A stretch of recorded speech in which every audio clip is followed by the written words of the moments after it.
Melissa Doyle, who has lent the tremendous weight of her name and her personal interest stemming from Sunrise and the fact that she's a parent to help us extend this message out to as many people as possible.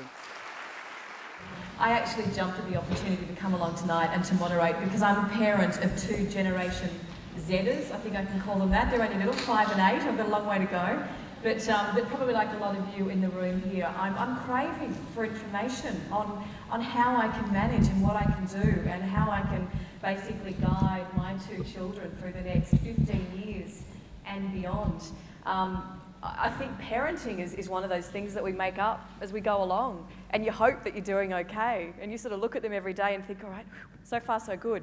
But there is so much ahead of them, and there are so many things ahead of them that I've got no idea how to deal with. You know, things that weren't around when I was young, without wanting to completely give away my age. But you know, we didn't have mobile phones when I was a teenager. We didn't even have the internet when I was a teenager. So cyberbullying was something I thought was in Star Wars. I mean, I've got no idea. That's a whole world out there that I personally have never encountered and have no idea how I will manage it when we get to it. I knew a few of the boys that went to the other school down the road and smoked a bit of pot. That was about as wild as it got. I had a couple of Bacardi Breezes, I think. That was pretty exciting.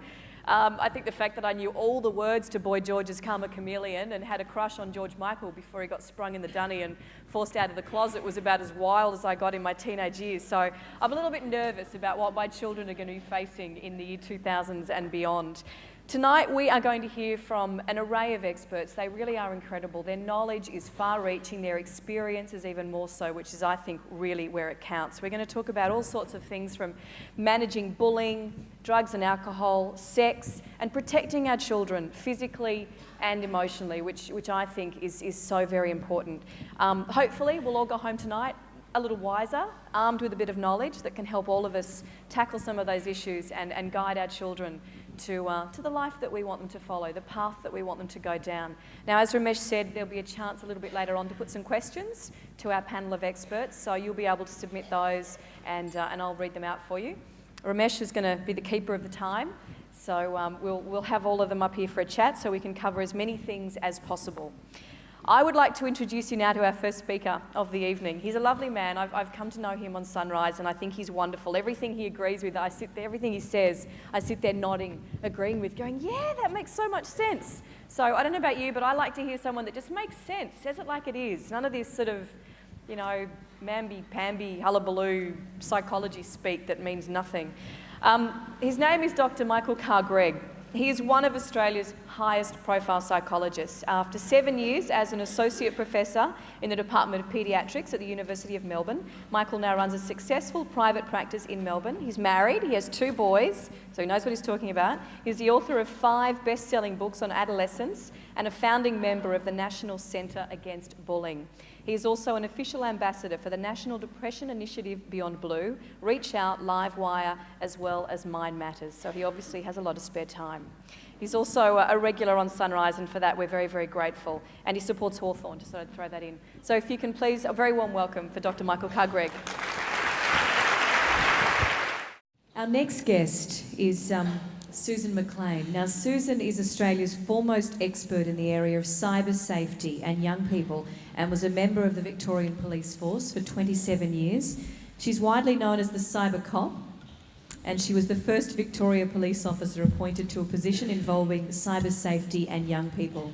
A couple of years ago, in 2006, she travelled to the United States where she took an advanced study in the area of cyber safety, completing courses available to the FBI and other specialised law enforcement agencies. And she now consults on cyber safety to a wide range of organisations, including governments, schools, elite sporting bodies, corporations, and health practitioners. Our next topic tonight is the topic of sex and violence in the media.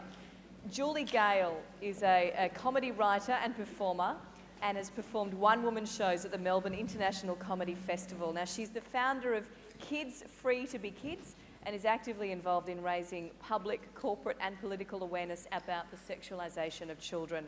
She's appeared on TV, radio and newspaper articles right throughout the country and internationally. and she recently received a Leadership Achievement Award from the Australian Centre for Leadership for Women. So ladies and gentlemen, please welcome Julie Gale. Now, Paul has been working in the area of drug education for the past 25 years and continues to work with young people and their families right across the country. He's recently published a book, Teenagers, Alcohol and Drugs, and he's regarded as a key social commentator in Australia and has appeared on a wide range of TV programs, including Sunrise, of which we're very grateful. Can you please put your hands together? A warm welcome, Paul Dillon. She has a radio show on 3AW. She's very passionate about patient and community issues and is active in health policy and education at many, many levels. She's also a mum and she's got 2 cats. She's told me here. So can you please welcome Dr. Sally Coburn. Thank you all so much. You're amazing. Talk about the bell curve earlier. I felt like it was a bell curve of fear and confidence and everything. One minute I thought, oh my God, I can't do this. Why have I been given children? And then the next minute I thought, yes. So you've all been absolutely fantastic. Thank you so very, very much.